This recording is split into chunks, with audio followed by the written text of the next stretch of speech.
இன்றைக்கு பாஸ்கா காலத்தின் 4ஆம் வாரம் மே மாதம் 15ஆம் தேதி வியாழக்கிழமை. இன்று தேவன் நமக்கு தரும் ஜீவநீர் ஊற்றான இறை வார்த்தைகள் புனித யோவான் எழுதிய நற்செய்தி இயல் 13 இறை வார்த்தைகள் 16 20 முடிய.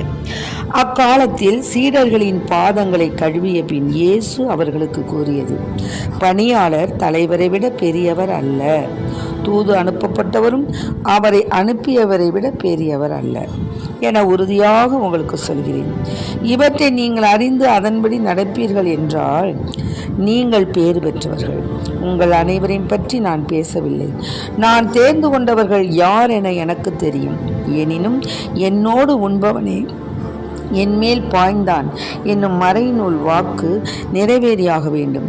அது நிறைவேறும்போது இருக்கிறவர் நானே என்று நீங்கள் நம்புமாறு இப்போதே அது நிறைவேறும் முன்பே அது பற்றி உங்களுக்கு சொல்லி வைக்கிறேன்.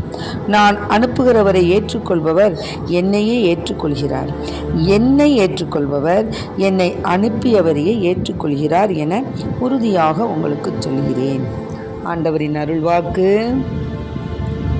கிறிஸ்துவே மக்கு புகழ். சர்வ வல்லவர் என் சொந்தமானார், சாவை வென்றவர் என் ஜீவனானார்.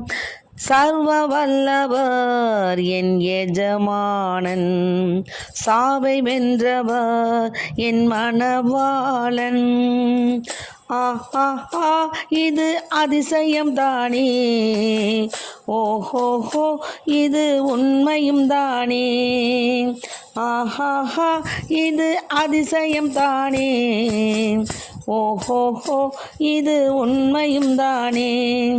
கண்டு கொண்டேன் ஒரு புதையல், பெற்று கொண்டேன் ஒரு பொக்கிஷம். கண்டு கொண்டேன் ஒரு புதையல், பெற்று கொண்டேன் ஒரு பொக்கிஷம். இயேசுதான் என் இரட்சகர், இயேசுதான் என் ராஜா, இயேசுதான் என் இரட்சகர், இயேசுதான் என் ராஜா. சர்வ வல்லவர் என் சொந்தமானாம், சாவை வென்றவர் என் ஜீவனானாம். பரலோகத்தில் எனது பெயர் எழுதிவிட்டார் என் இயேசு, பரலோகத்தில் எனது பெயர் எழுதிவிட்டார் என் இயேசு. என் வாழ்வின் நோக்கமெல்லாம் இயேசுவுக்காய் வாழ்வதுதான். என் வாழ்வின் நோக்கமெல்லாம் என் இயேசுவுக்காய் வாழ்வதுதான். சர்வ வல்லவர் என் சொந்தமானார், சாவை வென்றவர் என் எஜமானன். சர்வ வல்லவர் என் எஜமானன், சாவை வென்றவர் என் ஜீவனானார். இன்றைக்கு நம் தேவன் தரும் ஜீவநீர் ஊற்றான இறை வார்த்தைகளை கேட்டோம். அதாவது அந்த காலத்தில் ஏசப்பா சீடர்களுடைய பாதங்களெல்லாம் கழுவியப்புன்னு சொன்னாங்க, பணியாளர் தலைவரை விட பெரியவர் அல்ல, தூது அனுப்பப்பட்டவரும் அவரை அனுப்பியவரை விட பெரியவர் அல்ல. ஆனால் உறுதியாக உங்களுக்கு சொல்லுகிறேன். அதனால் நீங்கள் அறிந்து அதன்படி நடப்பீர்கள் என்றால் நீங்கள் பேறு பெற்றவர்கள். எவ்வளோ அருமையான வார்த்தை பாருங்கள். யோவான் நற்செய்தியில் கூறப்பட்டுள்ள ஒரு சிறப்பான செய்தி, இயேசு தம் 12 சீடர்களின் பாதங்களை கழுவிய நிகழ்ச்சி தான். இதன் வழியாக இயேசு தம் சீடருக்கு ஒரு சிறந்த பாடம் தருகிறார்.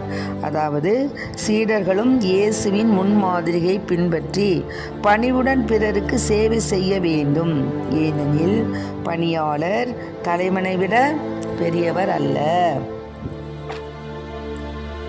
என்று இயேசு வலியுறுத்தி கூறுகிறார்.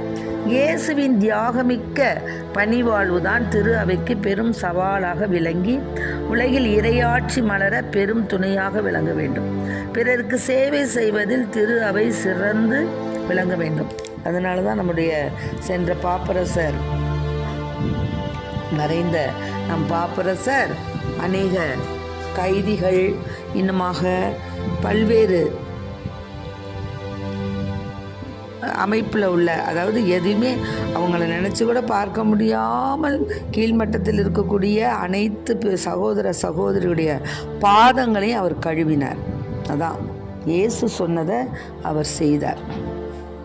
அதனால்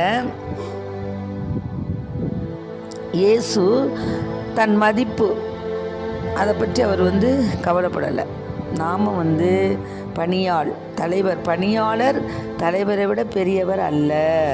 அதனால் தம்மை பற்றி நல்ல ஒரு மனநிலை கொள்ள வேண்டும். பிறரை விட தாம் மிகவும் பெரியவங்க, நாம் தான் பெரியவங்க, நம்மளால தான் முடியும், நாம் தான் செய்கிறோம் அப்படிலாம் நினைக்கக்கூடாது. அதாவது எல்லோரையும் பிறரை விட தாம் பெரியவர் அல்லர் என்பதும் அருள்வாழ்வின் ஒரு மதிப்பீடு. பிறரை விட தாம் பெரியவர் என்ற எண்ணம் தான் ஆணவத்திற்கு அஸ்திவாரம். அதனால் பிறர் நம்மளை விட மதிப்புக்கு உரியவங்க அப்படி நம்ம நினைக்கணும்.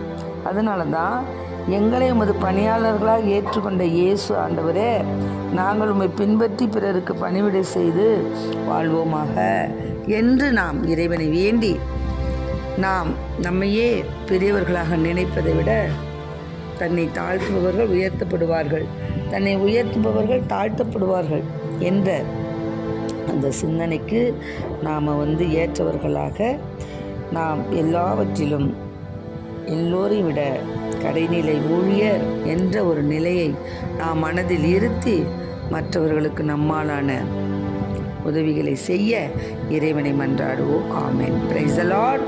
மரியே வாழ்க.